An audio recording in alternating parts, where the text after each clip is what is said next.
Hey guys, welcome back to my channel. Hope you all are good and healthy.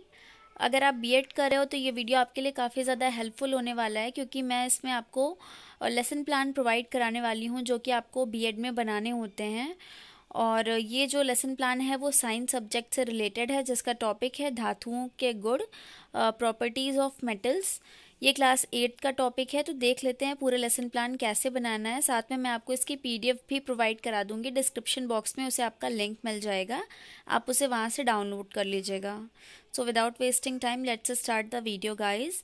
जो lesson plan है उसकी starting ऐसे ही होगी, पहले विद्यालय का नाम, फिर छात्र अध्यापिका का नाम या छात्र अध्यापक का नाम, आप जो भी हैं। उसके बाद डेट पड़ेगा, क्लास पड़ेगा, विषय विज्ञान है, उप विषय में भौतिक विज्ञान, क्योंकि बीएड में आपके साइंस में 2 सब्जेक्ट होते हैं, आप जैसे चूज़ कर सकते हो। एक फिजिकल साइंस रहेगा और साथ में आप जो भी चीज़ लोगे, बायोलॉजी या फिर मैथ्स, जो भी चीज़ आप साथ में चूज़ करते हो वो रहेगा। तो ये भौतिक विज्ञान के अंदर आएगा। ये केमिस्ट्री से रिलेटेड है। फिर अवधि आपकी 40 मिनट की होगी, क्योंकि फुल लेसन प्लान है। और चक्र कौन सा है, किस पीरियड में जा रहे हैं पढ़ाने के लिए, 3rd यहाँ पर मैंने लिख रखा है। आप जिस भी पीरियड में जाइएगा वो आप यहाँ पर मेंशन करिएगा। फिर प्रकरण क्या है, धातुओं के गुण। उसके बाद सबसे पहले आता है सामान्य उद्देश्य। सामान्य उद्देश्य आपका सब्जेक्ट से रिलेटेड होता है, जो कि चेंज नहीं होता। इसमें क्या लिखना है आपको कि छात्रों में विज्ञान विषय के प्रति रुचि उत्पन्न करना, छात्रों में वैज्ञानिक दृष्टिकोण का विकास करना, छात्रों में चिंतन शक्ति का विकास करना, छात्रों में तर्क शक्ति का विकास करना, छात्रों में वैज्ञानिक समझ विकसित करना। इसके बाद आते हैं विशिष्ट उद्देश्य।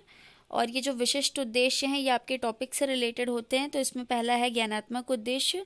इसमें क्या होता है, सिंपली बच्चे उस टॉपिक को जान सकेंगे। तो इसमें आपका पहला है छात्र धातु के बारे में जान सकेंगे, और दूसरा है छात्र धातुओं के गुणों के बारे में जान सकेंगे। इसी के साथ दूसरा है आपका भावात्मक उद्देश्य, जिसमें क्या होता है, जो टॉपिक है वो बच्चे समझ सकें। तो इसमें छात्र धातु के बारे में समझ सकेंगे, और दूसरा छात्र धातुओं के गुणों की व्याख्या कर सकेंगे। अब व्याख्या वो तभी कर पाएंगे जब वो उस चीज़ को अच्छे से समझे होंगे। इसके बाद है क्रियात्मक उद्देश्य। छात्र धातु से संबंधित जानकारी का जीवन में प्रयोग कर सकेंगे। यानी कि ऐसा ही नहीं है कि सिर्फ वो जान लें, समझ लें, उसका ज़रूरत पड़ने पर जीवन में उपयोग भी कर सकें। ये है आपका क्रियात्मक उद्देश्य। उसके बाद है सहायक सामग्री, जिसमें होता है चॉक, डस्टर, मॉडल, जो भी चीज़ आप लेकर जा रहे हो बच्चों को समझाने के लिए। उसके बाद है पूर्व ज्ञान। जो पूर्व ज्ञान है ये प्रस्तावना प्रश्न से पहले लिखा जाता है।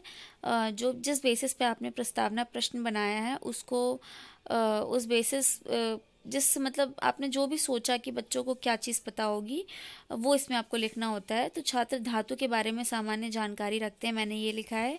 उसके बाद है प्रस्तावना प्रश्न। 3 प्रस्तावना प्रश्न मैंने रखे हैं।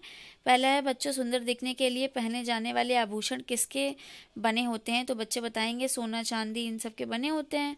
फिर दूसरा प्रश्न होगा कि सोना क्या है, तो बच्चे बताएंगे सोना या चांदी, अब जो भी पूछेगा बच्चे बताएंगे धातु है। और थर्ड है धातुओं के गुणों के बारे में बताइए विस्तार से, तो वो बता नहीं पाएंगे और यही समस्यात्मक हो जाएगा। यहीं से आपका जो प्रकरण है वो निकल कर आएगा कि बच्चों आज हम धातुओं के गुणों के बारे में विस्तृत रूप से अध्ययन करेंगे या अध्ययन करने वाले हैं। फिर आपका क्या होगा, प्रस्तुतिकरण। प्रस्तुतिकरण में कैसे आप ऐसे 5 कॉलम बनाओगे शिक्षण बिंदु का, फिर छात्र अध्यापिका कथन क्रिया या फिर छात्र अध्यापक कथन क्रिया, फिर छात्र छात्रानुक्रिया, श्याम पट्टिकार और शिक्षण विद्या। शिक्षण बिंदु में आपके कम से कम 3 हो सकते हैं, आपके मैक्सिमम 5 होंगे। तो आपको इसमें 3 तो बनाने ही बनाने हैं। और शिक्षण बिंदु स्टार्ट करने से पहले आप विकासात्मक प्रश्न पूछते हो जानने के लिए कि बच्चों को उससे रिलेटेड क्या पता है। तो यहाँ पे मैंने प्रश्न लिखा है लोहा क्या है, तो बच्चे बताएंगे धातु है। फिर धातु के बारे में विस्तार से बताइए, समस्यात्मक हो जाएगा। विधि आपकी कौन सी चल रही है, प्रश्नोत्तर विधि। और उसके बाद ये पूरा स्पष्टीकरण दिया हुआ है, आप इसको देख लीजिएगा अच्छे से। मैं बोल नहीं रही हूँ, अदरवाइज बहुत ज़्यादा टाइम जाएगा। इस टाइम बच्चे क्या करेंगे, छात्र ध्यानपूर्वक सुनेंगे और विधि कौन सी चल रही है, स्पष्टीकरण विधि। आई होप कि आपने इसका स्क्रीनशॉट ले लिया होगा। और आपका जो शिक्षण बिंदु है वो ये क्या है, धातु की विशेषताओं की व्याख्या। ठीक है, जब आपका पहला शिक्षण बिंदु खत्म हो जाएगा, आप पढ़ा लोगे, आप बच्चों से करोगे बोध प्रश्न जानने के लिए कि बच्चों को समझ में आया या नहीं आया।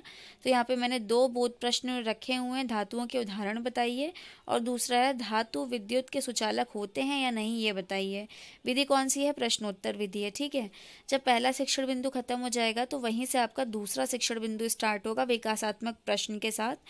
तो पहला विकासात्मक इसमें जो प्रश्न है वो है एकमात्र तरल धातु का नाम बताइए, तो बच्चे बताएंगे मरकरी। और दूसरा है धातुओं के भौतिक गुणों के बारे में बताइए, तो जो बच्चे नहीं बता पाएंगे। और विधि आपकी कौन सी है? प्रश्नोत्तर विधि। और यहीं से आपका जो दूसरा शिक्षण बिंदु है धातुओं के भौतिक गुणों की व्याख्या वो स्टार्ट हो जाएगा। ठीक है, ये उसका पूरा स्पष्टीकरण दिया हुआ, आप इसको देख लीजिएगा अच्छे से और इसका स्क्रीनशॉट ले लीजिएगा। बच्चे इस टाइम क्या करेंगे, छात्र ध्यानपूर्वक सुनेंगे, देखेंगे, अपनी कॉपी में नोट करेंगे, आप कुछ भी लिख सकते हो। विधि आपकी कौन सी है? स्पष्टीकरण और प्रदर्शन विधि। अगर आप कुछ चार्ट वगैरह से चीज़ें दिखा रहे हो तो प्रदर्शन विधि। बाकी श्यामपट्ट पे आप क्या कर सकते हो, आप जो उसके जो मेन भौतिक गुण हैं उसको आप लिख के दिखा भी सकते हो। ठीक है, उसके बाद जब इतना हो जाएगा तो आप दोबारा बोध प्रश्न पूछेंगे बच्चों से जानने के लिए कि उनको समझ में आया कि नहीं। तो इसमें पहला प्रश्न है कौन सा धातु कठोर नहीं होता, बच्चे आंसर करेंगे। इनकेस नहीं कर पाते हैं तो आपको दोबारा एक्सप्लेन करना होगा। फिर दूसरा प्रश्न क्या है, क्या धातु जो तन्य होते हैं, तो हाँ या नहीं में बच्चे आंसर करेंगे। विधि प्रश्नोत्तर विधि है। इतना होने के बाद आपका तीसरा शिक्षण बिंदु स्टार्ट हो जाएगा विकासात्मक प्रश्न के साथ, जिसमें पहला प्रश्न है पोटेशियम क्या है, धातु है, और दूसरा है धातुओं के रासायनिक गुणों के बारे में बताइए। ये बच्चे बता नहीं पाएंगे, समस्यात्मक होगा। और यहीं से आपका जो तीसरा शिक्षण बिंदु है धातु के रासायनिक गुणों की व्याख्या वो स्टार्ट हो जाएगा। विधि आपकी प्रश्नोत्तर विधि ही अभी चल रही है। फिर है क्या आपका पूरा स्पष्टीकरण, ये स्पष्टीकरण दिया हुआ, आप इसको देख लीजिएगा।